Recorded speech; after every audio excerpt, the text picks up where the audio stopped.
papalitan naman si House Speaker Martin Romualdez. May informasyon ka lang po ba rito and your reaction po? Wala akong information. Wala akong information. Nakapagpapalit kay Romualdez. I don't think that is relevant right now dahil the damage has been done. Laki na ng pagkakamali at corruption na ginawa nila sa budget. So, palitan man natin sila sa Romualdez. Hindi na natin makabalik yung pera na nalatay. Unahin na po natin tong kay BP Sara. Kasi tinanong siya, ano po masasabi nyo na may kumakalat daw na memo na pinatatanggal na si Martin Romualdez.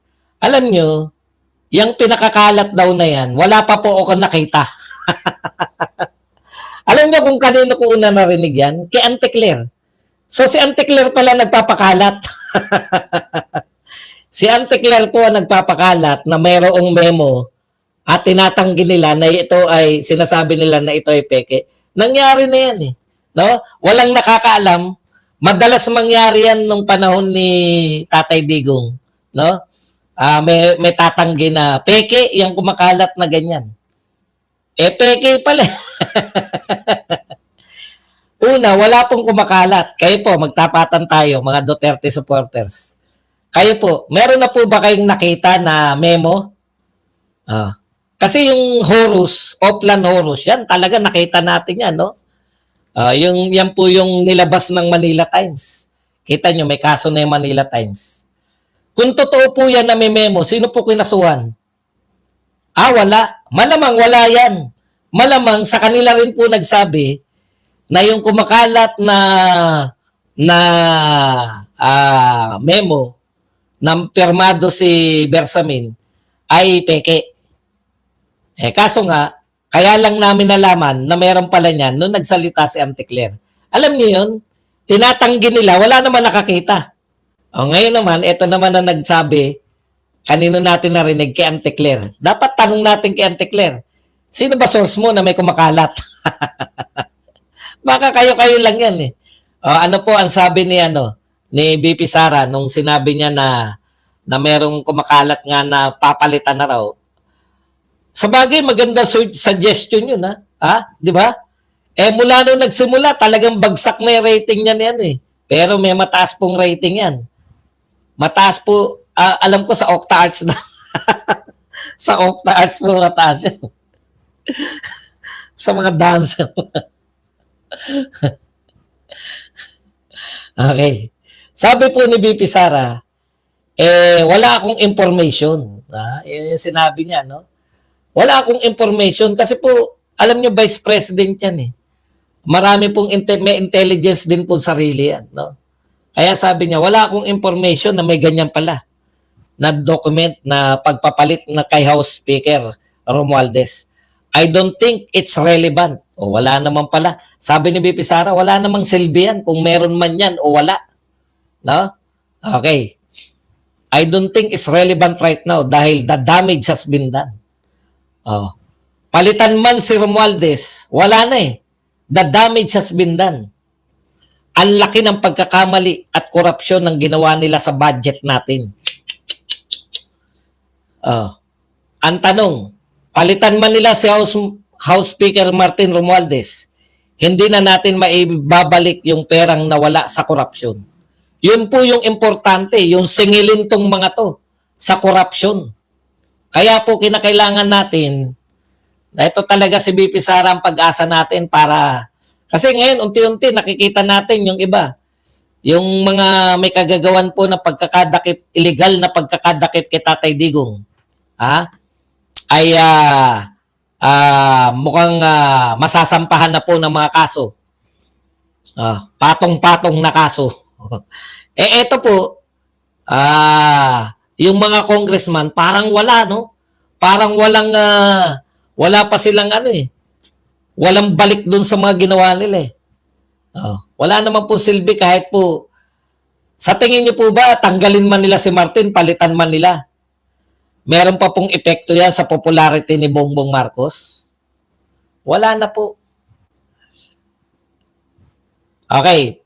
Ito pa po ang mga sinabi Kasi yung anak ni Abante, nagngangawa, no? Wala naman na itulong yan sa distrito natin. Sinagot po siya ni BP Sara. Ito po ang sinabi ni BP Sara tungkol po dun sa bintang. Anak pala ni Abante yun, yung nagwawala na wala naman daw na itulong yan si BP Sara sa distrito nila. Ito po ang sinabi ni BP Sara. Opo, hindi po ako ang nauna. Una pong sinira ni Abante ang pangalan ko ng walang rason. Totoo naman po yan, di ba? At baka nakakalimutan nila na isa sa extension office ng Office of the Vice President ay nasa siyudad ng Maynila. Nandoon sa isang barangay hall nila. Ang kinikater noon ay ang buong siyudad ng Maynila. Extension office yan ng Public Assistance Desk namin sa Office of the Vice President. Ayun naman pala. Yung Vice President pala si BP Sara ngayon, may extension office ng Vice President na nagbibigay po ng tulong medical at tulong boreal. Hindi pala alam ng anak ni Abante yan. Swerte nyo nga, sa NCR, nasa Maynila naroon. Ilan lang po yung extension office? 10 lang ba? Yung isa sa Maynila. Kaya lang, dahil tinanggalan ng pondo ng tatay mo, kasama yung tatay mo nagtanggal ng pondo sa budget para dyan, tatay mo, si Abante, kasama ng mga congressman na kalaban ni BP Sara, ang nagtanggal ng pondo para hindi matulungan yung mga kababayan nyo dyan sa Maynila. Di ba? Balik sa inyo. Maganda na maganda at may extension office. Nilalapit. Si BP Sara lang po Si BP Sara lang po ang naglapit ng totoong serbisyo ng Vice President sa mga rehiyon. No? Malamang wala ko ron, narito ko. Ikaw talaga! Baliktad yan. Ikaw talaga alam mo narito ko tatanong mo kung naroon ba, wala ba ako ron? Ibig ko sabihin, bilang Vice President, siya lang po nakaisip na magtayo ng extension office para hindi na lang po isa yung opisina ng Vice President. Tunay po na paglilingkod. Hindi po yung dadalaw lang sa inyo. Nung panahon ni Lenny, dadalaw lang, mamimigay ng mga spaghetting puti o pink. Di ba? Ayun yun Paglilingkod mo, mukha mo, sir. At sino po ang pumigil dyan sa paglilingkod ng Vice President, Office of the Vice President? Walang iba kundi, di ba? Walang iba kundi ang mga congressman. Binawasan po yung pondo. Tatay mo pala may kasalanan, iha Sa bagay, hindi na iha yun. Matanda na rin yun. Umani naman ito ng iba't ibang reaksyon mula sa ating mga netizens. Ayon kay Ron Macarine, bago mag-election sa 2028, lugmok na sa kahirapan ng Pinas kasi inubos na ng mga buwayang nasa gobyerno. Pahayag naman ni Rodel Panaligan, tama po kayo Madam VP Sara, pero pwede siyang managot at ang mga kasamahan nito at makulong sa paggawa ng korupsyon. At ito naman ang saloobin mula sa ating kababayan na si Jobert Danlao, wala na tayong magagawa dyan kasi hawak nila ang alas ngayon.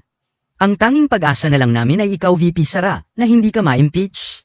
Mga kababayan, feel free to comment below para maglabas ng saloobin sa balitang ito.